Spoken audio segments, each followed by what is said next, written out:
Hello guys, so nandito na naman po si Danson Mira.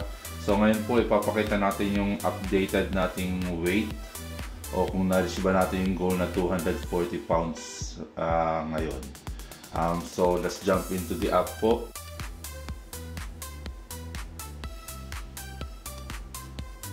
So ito na po guys yung ating timbang ngayon.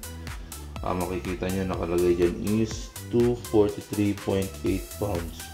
Yan po yung timbang natin ngayon. Kung natatandaan nyo po last week, sinabi ko na ang set goal natin for today's Wednesday is 240 pounds. Yun po ang target natin. Pero mukhang hindi po natin nakamit.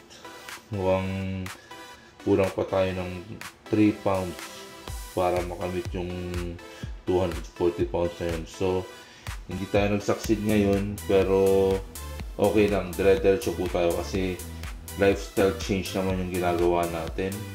So kahit hindi natin nakakamit yung goal weight natin, is ang target natin is maging healthy talaga. Bonus na lang yung nag-lose weight tayo. So tingnan natin kung saan tayo nag-lose or kung saan tayo nagdagdagan. So yan yung weight natin, from 244.4 naging 243.8, at least nag-lose pa rin tayo.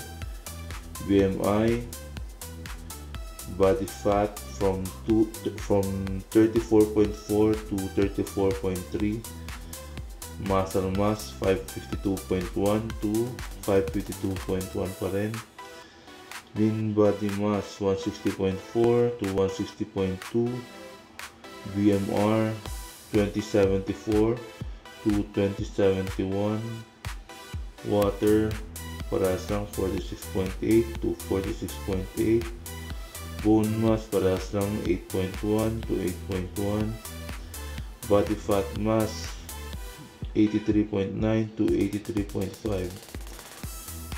skeletal muscle 88.8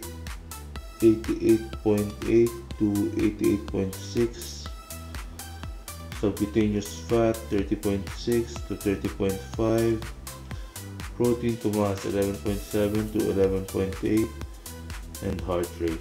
So ang total ng lahat-lahat mong ito, makikita nyo is nag-lose tayo ng konting fat, tapos may gain tayo ng konti rin na protein. So gain tayo na konting muscle. So yun lang po guys. Pinakita ko po sa inyo yung app natin at kung saan tayo nag-lose ng weight, kung saan tayo nagdagdagan ng weight, at kung ano yung total weight natin ngayon. So please follow, share, and make a like and comment. Nandyan po lahat ng social media link ko sa description below. Okay, yun lang po. Paalam!